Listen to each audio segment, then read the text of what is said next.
Salam saudara-saudari yang terkasih di dalam Kristus Yesus. Kita berjumpa kembali di dalam program pengajaran iman Kristen.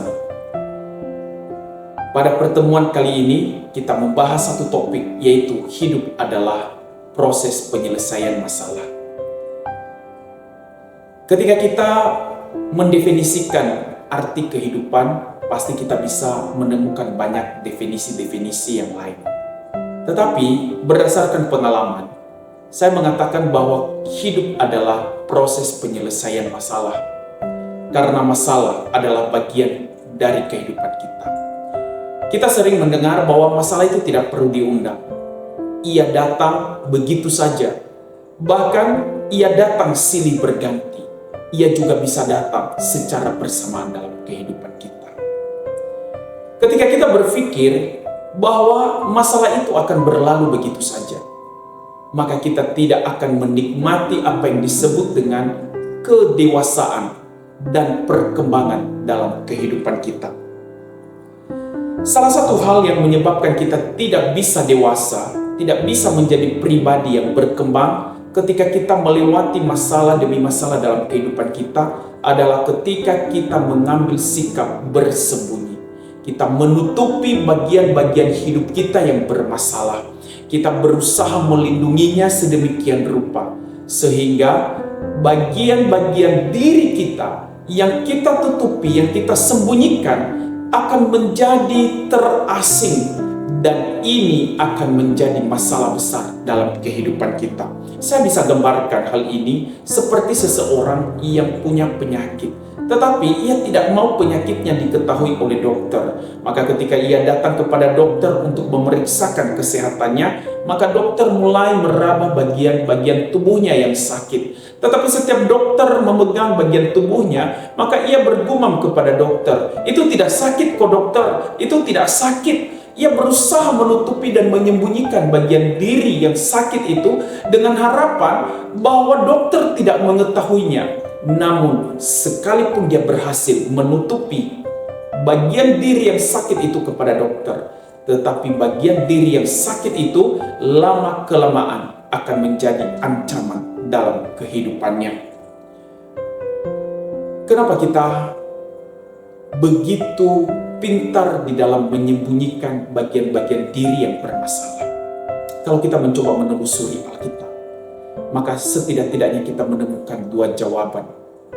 Yang pertama adalah karena memang kita bukan manusia yang sempurna. Sekalipun kita ini adalah orang percaya yang telah menikmati penebusan Kristus yang sempurna, tetapi kita berada di dalam tahap pendewasaan.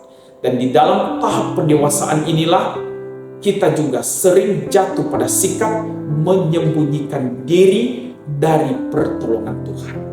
Maka bagian yang pertama ini, bahwa kita bukan manusia yang sempurna, membawa kita pada tahap yang kedua, yaitu bahwa kita takut dan menolak segala hal yang diperlukan untuk kebutuhan pemulihan kehidupan kita. Seperti yang saya katakan tadi, bahwa kita ini ada di dalam tahap proses pendewasaan. Banyak hal dalam diri kita yang harus kita tanggalkan. Dan ini tidak mudah, karena menanggalkan sesuatu yang sudah menjadi kebiasaan, itu adalah hal yang tersulit dalam kehidupan kita. Sehingga kita mencoba membangun mekanisme untuk melindungi diri. Maka mekanisme perlindungan diri inilah akan membentuk dalam kehidupan kita mekanisme eksternal dan mekanisme internal. Mekanisme eksternal adalah bahwa kita mau belajar untuk menyingkapkan perasaan, sikap, dan perilaku kita yang aman bagi orang lain.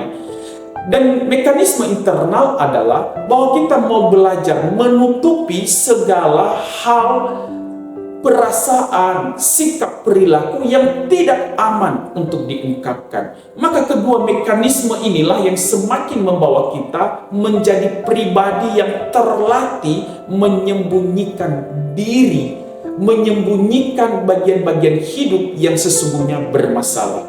Dan ini akan menyebabkan kita menjadi pribadi yang tidak sehat. Oleh sebab itu, apa yang dikatakan oleh Alkitab? Kalau kita mencoba melihat bagaimana kita menyelesaikan persoalan ini sampai ke akar-akarnya, maka saya akan mengajak kita melihat satu pernyataan Tuhan Yesus di dalam Injil Matius pasal 9 ayat yang ke-12 sampai 13. Tuhan Yesus mengatakan, "Bukan orang sehat yang memerlukan tabib, tetapi orang sakit. Maka pergilah dan pelajarilah arti firman ini. Yang kukehendaki ialah belas kasihan dan bukan persembahan. Karena aku datang bukan untuk memanggil orang benar, melainkan orang berdosa." Inti yang disampaikan oleh Tuhan Yesus itu apa? Dia mengatakan bahwa manusia membutuhkan pertolongan. Manusia itu memiliki banyak persoalan, memiliki banyak masalah, memiliki banyak pergumulan hidup. Maka untuk bisa kita menjadi pribadi yang berkembang, menjadi pribadi yang dewasa dalam menyikapi persoalan-persoalan, bukan menyembunyikan diri, tetapi Tuhan Yesus memanggil kita. Mari membawa kehidupan kita, membawa bagian-bagian kehidupan kita itu agar dijamah oleh kasih dan kuasa Kristus. Bagian-bagian diri kita, bagian-bagian hidup kita yang memiliki persoalan itu, mari kita bawa di dalam terang kebenaran Kristus, agar bagian itu diterangi oleh kuasa Allah. Maka dengan kita membawa seluruh kehidupan kita, bagian-bagian hidup yang bermasalah itu diterangi dan dijamah, disapa oleh Kristus, maka kita tidak terasing, tetapi kita akan menikmati pemulihan. Yesus datang melebihi seorang dokter. Ia adalah pencipta dan sekaligus Dia adalah penebus jiwa kita. Maka dengan membawa hidup kita kepadanya, membawa bagian-bagian hidup yang memiliki masalah kepadanya, maka kuasa Kristus yang berlimpah itulah akan memulihkan kehidupan kita dan memberikan kita pertolongan. Demikian pengajaran iman Kristen pada hari ini. Sampai ketemu dalam pengajaran berikutnya. Tuhan Yesus memberkati.